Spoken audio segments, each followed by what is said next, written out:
Class 10th chapter 8 trigonometry exercise 8.1 question number 4। इसमें क्या रखा है, यदि 15 cot A is equal to 8 हो तो साइन ए और सेक ए का मान ज्ञात करो। यानी इस क्वेश्चन के अंदर हमें साइन ए और सेक ए की वैल्यू ज्ञात करनी है। तो हमें ये दे रखा है, इसके अकॉर्डिंग हमें क्या करना है, यहाँ पे इसको प्रश्न को हल करना है। तो देखो हम क्या लिख सकते हैं, कोट ए किसके बराबर लिख सकते हैं, ये दे रखा है हमें, ये सॉल्यूशन कर रहे हैं है ना, ये हमें ये दे रखा है। तो कोट ए को हम क्या लिख सकते हैं, 8, ये मल्टीप्लाई में इधर क्या जाएगा डिवाइड में, है ना। और इसके अकॉर्डिंग हम क्या बना सकते हैं, ट्राइंगल बना सकते हैं। ठीक है, तो यहाँ बना देता हूँ मैं।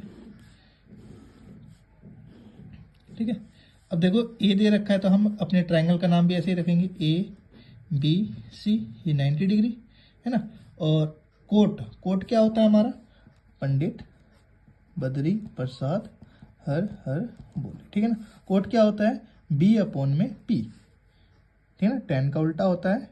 ठीक है, तो क्या होगा, बेस अपॉन में परपेंडिकुलर, ये हमारा कोट होगा है ना। तो देखो थीटा ये है, थीटा ए है ना, थीटा ये है, थीटा के सामने वाला क्या होगा, परपेंडिकुलर।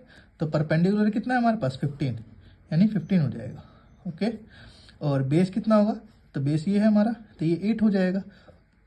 क्या निकालना है हमें, यहाँ पे हाइपोटेनस निकालना है।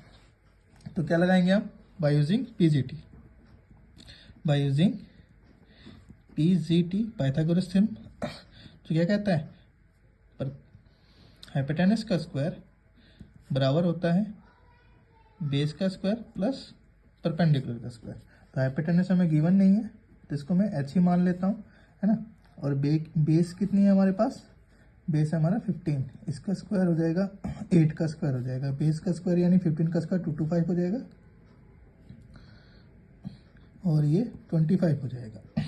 जब हम इन दोनों को ऐड कर देंगे तो हमारे पास कितना आ जाएगा, ये जाएगा 289। ठीक है, और 289 किस, अगर मैं इसका रूट कर देता हूँ 289 का, तो कितना हो जाएगा हमारे पास, ये किसका स्क्वायर रूट हो जाएगा, 17 का हो जाएगा। तो यानी हमारे हाइपोटेनस की वैल्यू कितनी आ गई, 17 आ गई। तो हमसे क्या पूछ रखा है, हमसे पूछा गया है कि साइन ए का मान बताओ, है ना। तो साइन ए और पूछ रखा है सेक ए, ठीक है, इनका मान बताओ। ये देखो यहाँ पूछ रखा है क्वेश्चन के अंदर, ठीक है ना, हम ये वैल्यू बता देंगे। साइन क्या होता है, परपेंडिकुलर अपॉन हाइपोटेनस, और सेक क्या होता है, सेक होता है कोस का उल्टा, यानी हाइपोटेनस अपॉन में बेस, है ना। तो देखो साइन की वैल्यू बताओ, तो देखो परपेंडिकुलर ये थीटा है, थीटा के सामने वाला क्या होता है, परपेंडिकुलर। परपेंडिकुलर कितना हो गया 15 अपॉन में हाइपोटेनस कितना हो जाएगा 17। ठीक है, सेक की वैल्यू बतानी है। ठीक है, तो सेक ए ही है, तो इसके सामने वाला क्या हो जाएगा, परपेंडिकुलर। तो लेकिन हमें चाहिए हाइपोटेनस पहले, तो हाइपोटेनस अपॉन में बेस कितना हो जाएगा 18। ठीक है, तो ये हो गया हमारा सॉल्यूशन। Thank you.